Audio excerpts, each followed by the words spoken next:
Denis Duboule to the stage, who is giving a paper he worked on with his colleagues. Denis is from the Department of Genetics and Evolution from University of Geneva, and he will speak about a molecular approach to constancy and flexibility during vertebrate development. Thank you.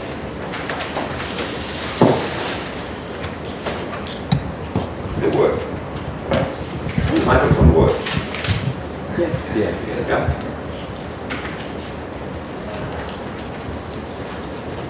Well, thank you so much.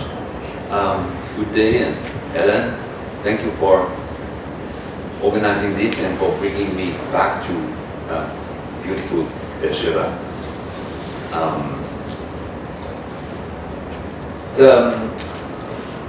The dialectic between constancy and flexibility is, of course, a central question, both in developmental biology and in evolution. And as such, it has been addressed for actually many centuries in various contexts and at different level of complexity. As far as I'm concerned, I'm particularly interested in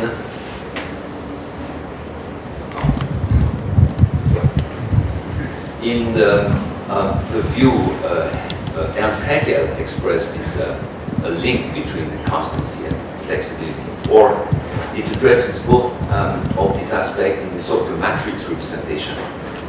Of course, species are very different from one another, but they have a remarkable level of constancy amongst them. But on the other hand, while the species are different from one another, they also have a certain level of constancy between themselves at this particular developmental stage that Haeckel referred to as Paringula, the one on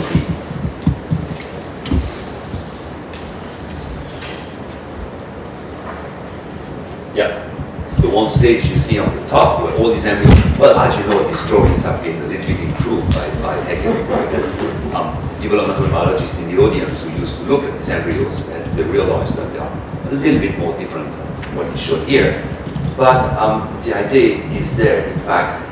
It is a stage that roughly corresponds to a mid-gastrulation to going through the extension of the tailbone. In fact, this stage is the one referred to by Seidel in the 60s as a Körpergrundgestalt, in fact, when you sort of see the main features of the body plan, which was also referred to as the phylotypic stage by Klaus Sander in 1983. Now, interestingly, Haeckel didn't pay much attention to what is happening before, to early embryo. And the reason of this is, I think, because Von Baer and Haeckel would not even qualify what was coming before as embryos. In fact, they were talking about the germ, this appellation, the germ. But if you do look at what is happening before in embryos, you also realize that there's huge diversity before they reach this neck, this phylotypic stage.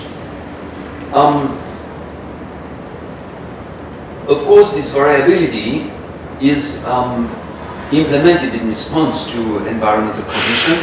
If you need to grow in water, if you need to grow within an amnios, etc., etc.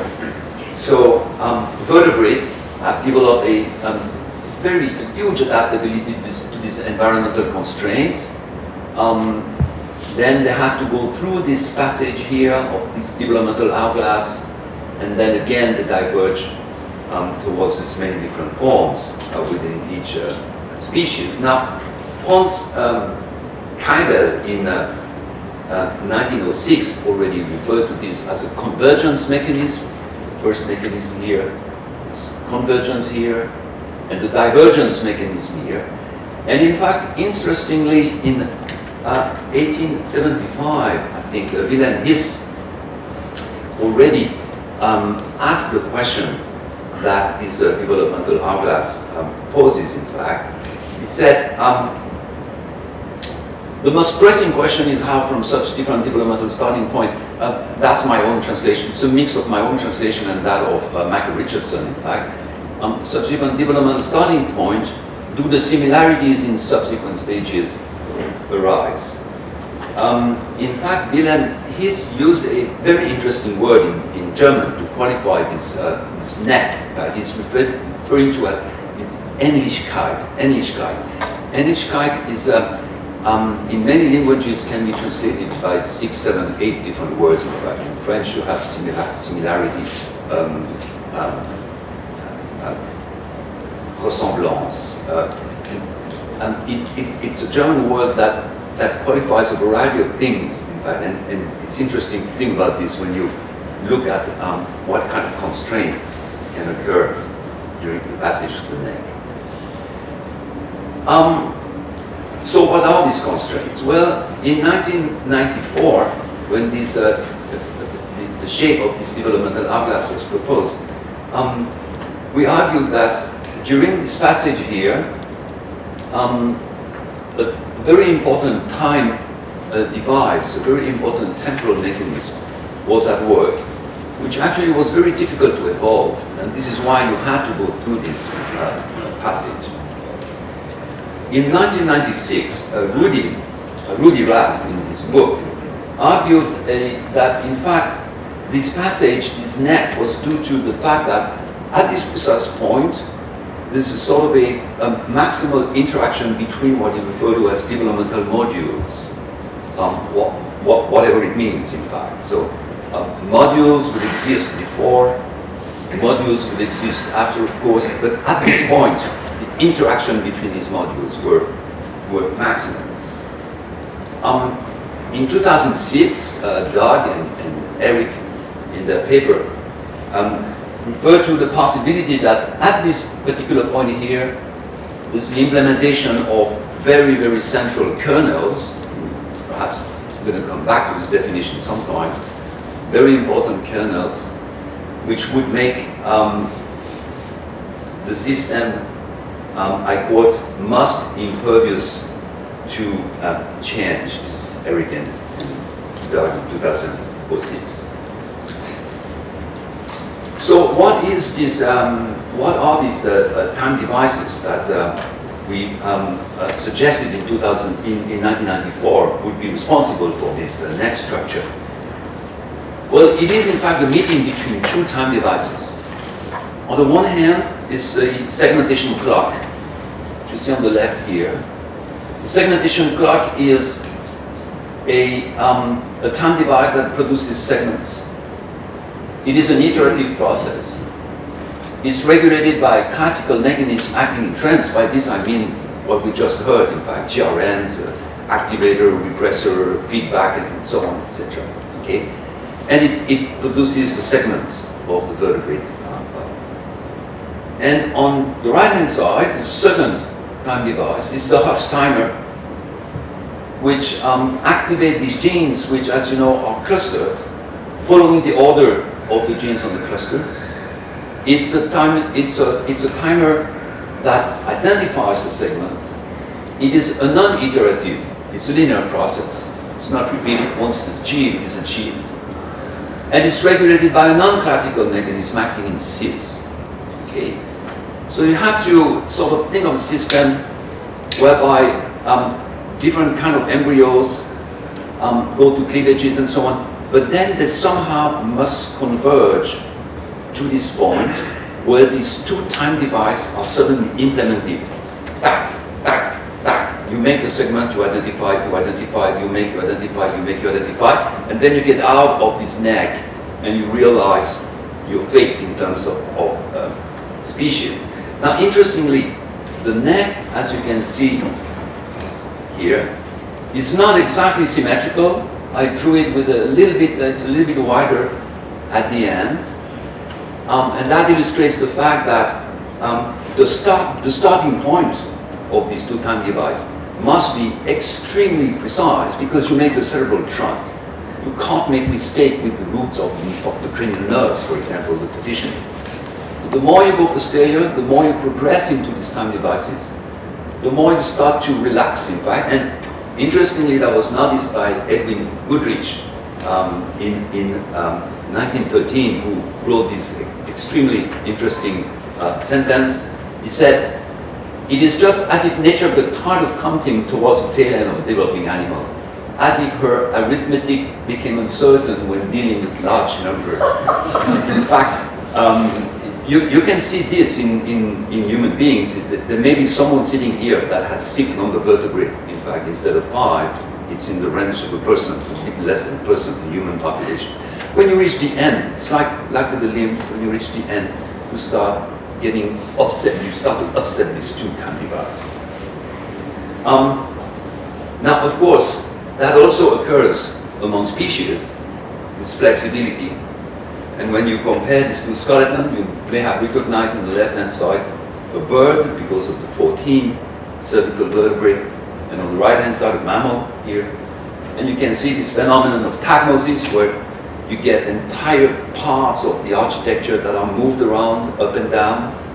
You can very easily imagine how that is produced just by offsetting the speed of these 2 clocks, having a segmentation clock ticking, ticking, ticking without having a progression on the Hox timer. Okay, so it allows to adapt the morphology. Okay, what is the mechanism underlying the Hox timer? This is what I'd like to discuss today. What is the mechanism that allows the activation of these genes one after the other, following their position on the chromosome, knowing that the direction of transcription of these genes goes against the direction of activation? Okay.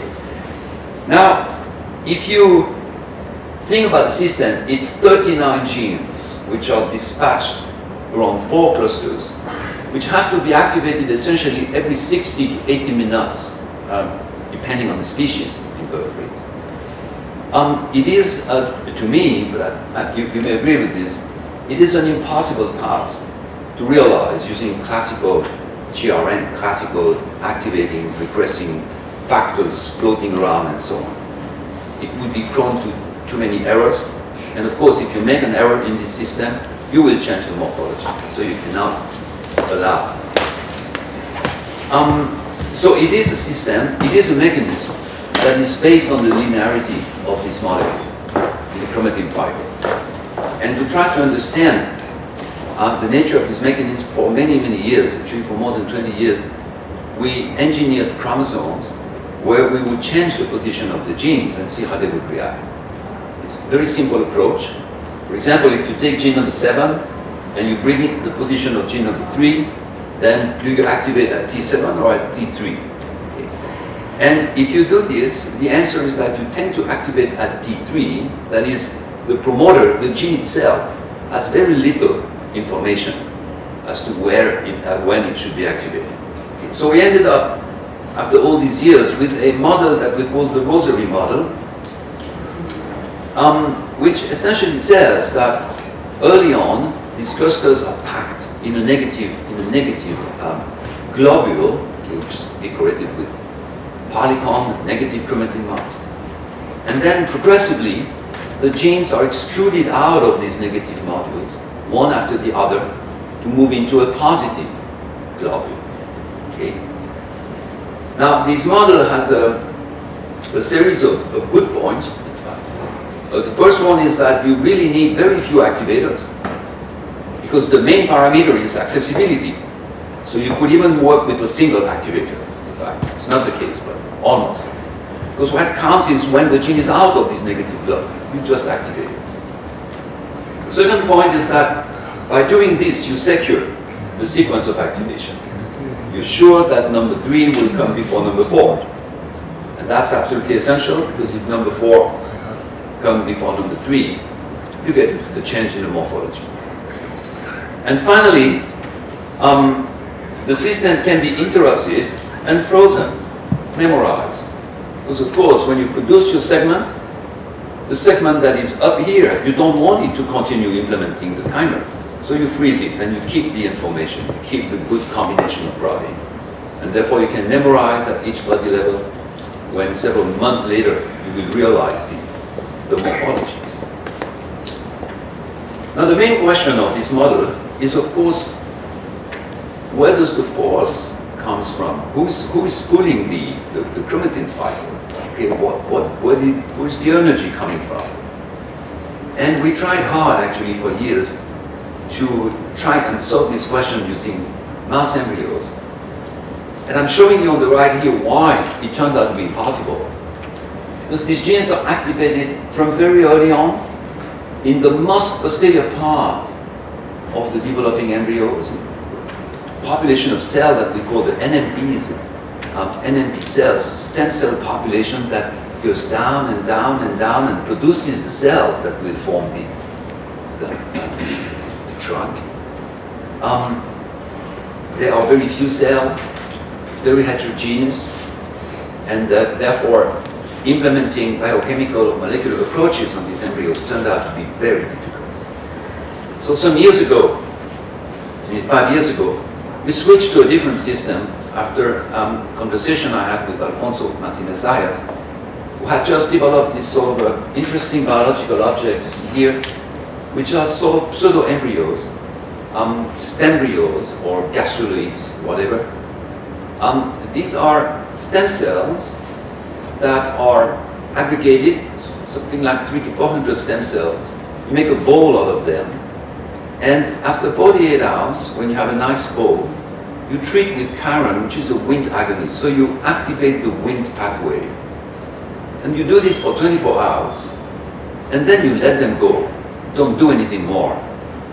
And interestingly, you see that they start breaking symmetry here, and they elongate. They elongate something that in many respects look like a elongating trunk axis. I'm not going to take you into the characterization of this specimen, the single cell sequencing and blah, blah, blah. In fact, they do represent essentially the PSM for expert in the audience, that is the pre-somatic mesoderm. In fact, they are posterior part of embryos growing like this. Okay, no brain, no head, you know, all these useless things are just lacking in these embryos. It's almost a pure population of cells implementing the Hochsteimer. So that was a unique opportunity for us to use this gastrolids, because you can get a lot, stage them very precisely, showing you this in a minute, and implement all kind of molecular analysis. So the first thing we did was a scene Recaïque, a postdoc in the lab, was to try to verify if the Hochsteimer was implemented nicely in these specimens. And what he did was to use a chromatin mark, modification, which is not so important to know, but it's an acetylation of lysine 27 in the histone H3 tail. So it's simply a mark that shows you where things are active on chromatin. Can be genes, can be enhancers, where chromatin is working. Okay, you see this mark. And this is what he did to make a very precise time course in this gastroloid, starting from 24 hours. Here is the Wnt treatment, end of the Wnt treatment, and then every 12 hours. Okay. And you see this progression from the signal here on gene number 1, gene number 3, and then it goes here, then it goes there, then it goes there, then it goes there. Now, the fact that one can produce such a precise time course allowed us to bin the cluster. You can take, for example, every 1 kilobase or 5 kilobase, and then for each 5 kilobase, you can calculate the difference in reads between 2 time points here, and you can average this difference over the number of hours between the 2 time points. Okay, so what means that you can smooth the profile and end up with an animation. Now, I'm going to show you an animation, but of course you need to realize that every 12 hours the point is true. The 11 points between these 2 points are actually in silico produced points. We consider it's a linear. It can be a little bit different, but it doesn't matter at the end, because every 12 hours you are back to the reality. Okay? And if you do this,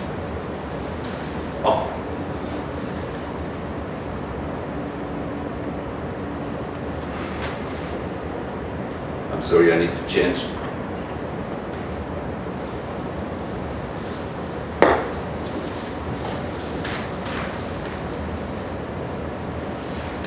Oh.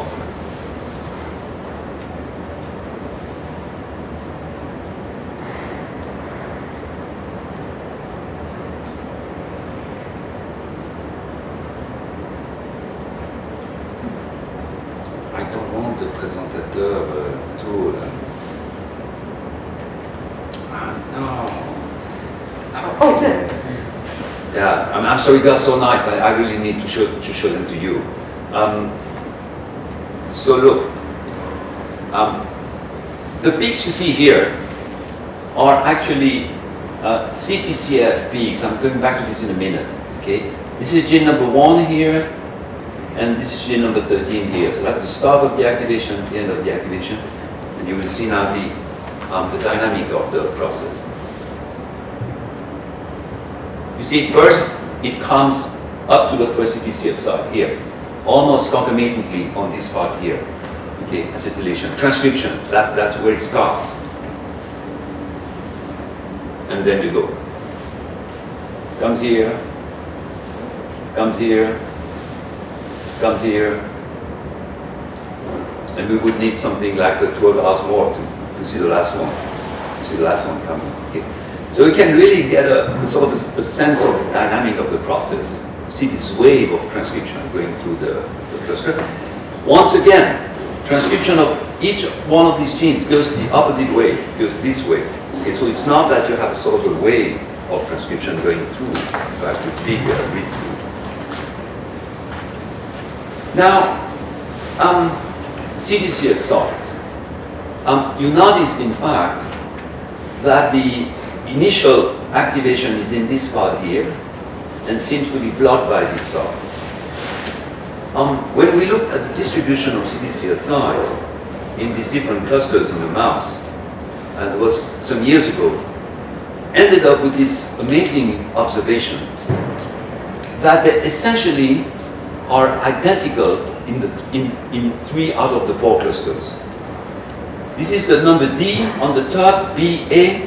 You see that there's a region that is devoid of CTCF site, which is the region where I showed you that everything starts. Then there's a region here where the sites are blue, blue, red, blue. That is, the sites are mostly looking in this direction. And then you end up here with red, red, red, red. The sites are all in this direction. Okay? But look, same here. Blue, blue, red, blue, red, red, red. Blue, blue, red, blue, blue, red, red, red. Now, these clusters actually duplicated at the root of the vertebrate lineage 100 million years ago. Okay? And yet, these sites have been conserved. As a matter of fact, they are more conserved than the gene themselves. Okay? So what do they do? Why am I talking about this CTCF sites? Well, to understand my last 8 minutes of talk, I need to take you to something a little bit complicated, which is a model for how this site may work, which is referred to as the loop extrusion model, which has been proposed by many different laboratories, but essentially I would say by Leonid Mirny and Erez Lieberman-Hayden. And the idea is the following one. Imagine you have a chromatin fiber. You have a cohesin complex that lands on the chromatin fiber. Okay? And then this cohesin complex will make a ring, surround, and start to extrude the cohesin through the complex. Okay? It's an ATP-driven process. This is the engine. This is the engine of the model. It's an ATP-driven model. Okay? So it will extrude DNA and chromatin until it reaches a CTCF, an occupied CTCF site with a particular orientation, but I don't think it's necessary for what I want to say this morning. Okay? So you need to understand cohesin complex, hit the chromatin, starts to work. Extrude the DNA, extrude. It meets a CTCF, a bound CTCF site, and that blocks. Okay? Makes a complex and blocks. So if you look at the distribution of these sites, you see that it's very unusual. It seems that they are positioned between almost every single gene, and therefore we thought, well, perhaps they could be used as some kind of temporal checkpoint during the opening of the gene cluster. And this, at this point, you need to see the system a little bit like a kid that would open a snap button wind jacket, you know, doing like, with all the snap buttons and doing like this, tack, tack, tack, tack, tack, tack. Okay? So you would start to open, but then you would delay the opening, meeting the first button, okay? And then it would tap, and you would go to the second one, etc. So the question we ask is, can we map the cohesin? Can we see where it lands, actually? Because that would only work if the cohesin would be enriched in this part here, of course. And the scene looked at two things. First, the distribution of a protein called NIBL, that is a loading factor of cohesin. It's the factor that takes the cohesin complex and load it on the DNA. Okay? And this is what you see in black here, and look, it starts here, then it extends to the first CTCF site, then it starts to be enriched here, then it starts to be enriched here. Okay? There is an asymmetric loading of cohesin, and you can see that here in red by looking at the RAD21 distribution, which yields a subunit of cohesin. And you see that early on, there's a huge amount of cohesin that is aggregated here in the first CTCF site, because you are in the first snap button. Okay, you block in the first site. Okay, so you accumulate cohesin in the first site. And along with time, you see that you start to equalize the distribution of cohesin. In fact, you also start recruiting sites here, which normally do not aggregate cohesin early on. Okay, so you can see the cohesin progressing through the cluster. Okay. Now, can we see this process happening in the 3D space? So the last thing I'd like to show you is interaction map, in fact, by using again the Timecourse of this gastrolith. And again, it's a little bit complicated, but I think the message is quite simple. What you see here is these two pyramids are actually regulatory domains that are on either side of the cluster. The cluster is here, it's in blue here. And you see that most of the regulation, most of what will activate the cluster is on this right side here, on the side of gene number 1. It's very little here, you see all this contact here. Okay. These pyramids somehow show you the interaction between 2 points. So, okay, this spot here, for example, it shows you that there's a strong interaction between this part of the chromatin here and this part here. Okay? You can take these various maps and you take the bins and you do the same. But instead of having it on a 2D, you have it on a 3D. So for each and every bin, you can take 2 kb, 5 kb. You can integrate the number of reads, and you smooth the reads, and therefore you see how this stat will change along with the activation of the cluster. Okay, and that's the last movie I'd like to show you. And I'd like you to look at 2 things. You see here, before the wind treatment, you get this little bubble here. You get this negative globule, which I was telling you before. It's a polycomb decorated globule. I'm almost through. And what you're going to see with the movie is that when you treat with wind, this globule dislocates and end up with a negative and a positive globule. Okay. So look, focus on the arrow here. Look. Tack. You see? You went from one globule to 2 little globules. You can see that there. Okay, you went from one globule here, which is in the model this red globule, to these 2 separate mini tags here, negative tag here, positive tag here. Okay, you see that this positive TAT exactly matches the position of the first CTCF site. Okay? So what happens when you treat with wind? You open the cluster in two, you create an airport here, Cohesin comes, starts to extrude. Okay? Can we see the extrusion? Yes, that's the same movie. Showing it to you now. You see it here, it's a region with enhancers and so on, okay, which is in contact with the cluster. And I'm going to show it's the same movie, but now you concentrate on the arrow here. And what you will see is the point that is delineated by the arrow will shift up. Okay? Why? Because the contact will move from the first CTCF to the next CTCF. Okay? Look. You see? You see the point where it moved? It's no longer aligned now with the arrow here. Of course, it stays as a line because the first CTCF site still block extrusion because you still have cohesin that is deposited everywhere where it is transcribed. Okay? So, I'm done. So the model is as follows. You get these negative globules, you get site responding to wind signaling, you treat with wind as in the early embryos, in fact. You open the cluster, you make available an airport because it's transcribed. NIPBL recognized transcription, of course. It loads cohesin on the transcribed part, it starts to extrude. It hits the first site, it blocks. After some time, however, it goes through, for different reasons, stochastic, whatever. It goes through, it activates the genes that is in between, because it brings it to the enhancer. Once the gene in between is activated, it recruits cohesin, because it's transcribed. And then cohesin starts to extrude between the CTCF sites. And then you go next and next and next. It's a sort of a self-alimented system. So, Huck's timer is implemented. The time sequence transcription starts by wind signaling.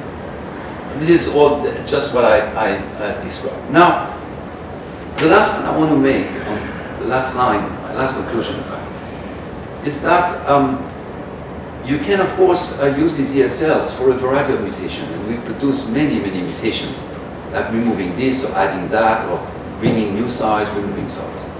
And it turns out that if you remove all the CTCF sites by in-cis mutagenesis, you still implement the time sequence. It's completely messed up. Okay. So the pace is messed up, and the sequence is messed up. But you do implement the time sequence because all is based on the asymmetric signaling by wind. Okay. And that's an important point to come back to flexibility and constraint, because it means that there are two different mechanisms, in fact. There's a mechanism that starts transcription of the cluster at one extremity, and then it spreads through loop extrusion based on wind signaling. Okay, that's one thing. And on the top of it, there's a mechanism that regulates this mechanism, the pace and the precision. And that's based on the CTCF side. And that's important because, of course, you may imagine that changing very little in the CTCF side, being just the affinity, a few base pairs, or adding one or removing one, might change the pace and the precision when you go from one species to the next species. That's all I wanted to tell you. I just want to mention the name of Cohesin Requet, who did most of this work, and also from Leonardo Beccari, who started these pseudo-embryos in the laboratory. Thank you very much. Thank you, Denis. This was fascinating. And you were, the time is actually suddenly. So, are there questions? Maybe only, maybe only one, and then on the next one. Okay, it's on the, on your coffee break, but yes. So I'm thinking about where morphology comes out of this very structured, organized, almost constant expression of Hoxings. So the information is not in the Hoxings themselves, but in the readout. So basically morphology is manifested not in how Hoxings are expressed, but in how the genes that read the Hox genes are organized. Do you see that as a correct description I'm not sure I fully understand. I think the morphology comes out of... So the distinction between cervical vertebra and thoracic vertebra, for example, that's not, it's not that the Hox gene that's expressed here says, I am a cervical vertebra, but there's some kind of gene that's reading the Hox gene and saying, I am making this No, I think the information is given by Hox protein, not the gene, but by the Hox protein. The fixed combinations. And it's been shown by a variety of laboratories that if you change these combinations, you will change the morphology. Now, of course, it's not the, I mean, the Hox proteins are factors, are transcription factors, so they don't do the job themselves. But I think the identity of a precise segment, being it a rhombomer 5 or a longer segment, is imposed by Hox combination. Is that, yes. Okay, well, we can follow. What is the mechanism of wind-dependent opening? You may have not, we can discuss that, don't take too much time, but you may have noticed that in this negative globule, there's an empty line. I mean, if you used to read this interaction map, there's an empty line, and this empty line corresponds to the first CTCF sites, okay? So it means that the first CTCF site is not taken into these negative globules, it goes out and is hooked up to the pad next door, okay? So it's as if the cluster is under sort of a tension, okay, with this CTCF looping out. So we think that what you bring wind, in fact, you release this tension and it goes like tack.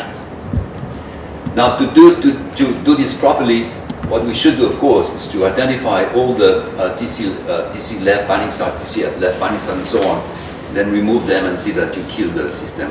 It's not done. Yeah. Could you say Okay. Sorry. I had a question move over. Very quickly, you said the CTF proteins are more conserved than the related genes. But how is that possible?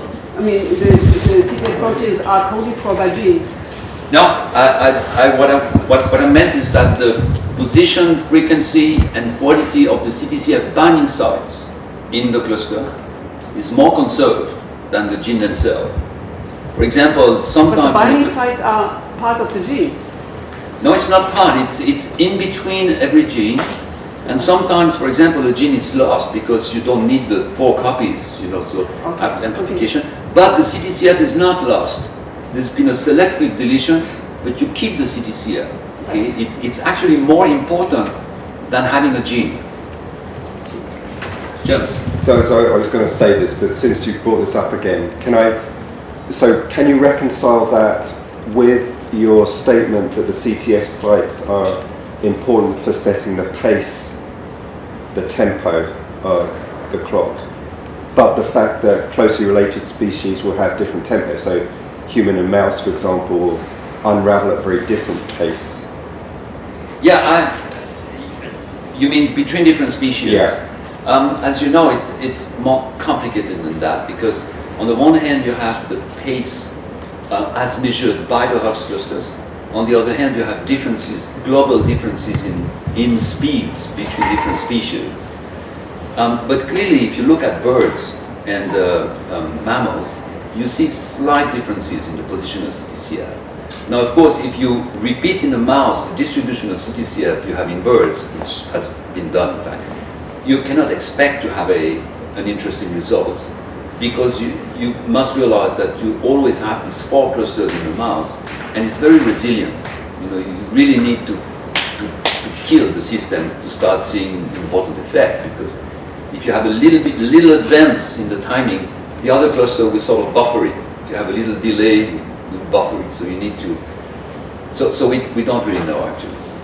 Could I just finalize the final question very quick? As you know, you of course are an expert in the way these Hox clusters are redeployed at later stages of development for proximal distal patterning of other kinds of body parts. And is this CTCF stoppered unzipping mechanism still? No. So interestingly, in fact, again, to make it short, the CTCF are redeployed later for a variety of different organs and structure. They are not only used as timers. They're used to fix the number, the package of genes that are used in these organs, in fact. Right. And that has been published by several labs. I mean, we've done a lot of work on this. In fact, you have enhancers outside, and the enhancers will select two sides and take all the genes in between to go here in the prostate, here in the liver, here, etc. Yeah.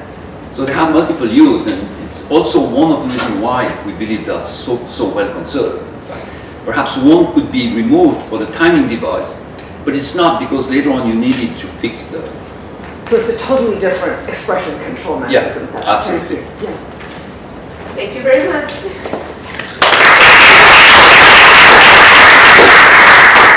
So we will change perspective now, and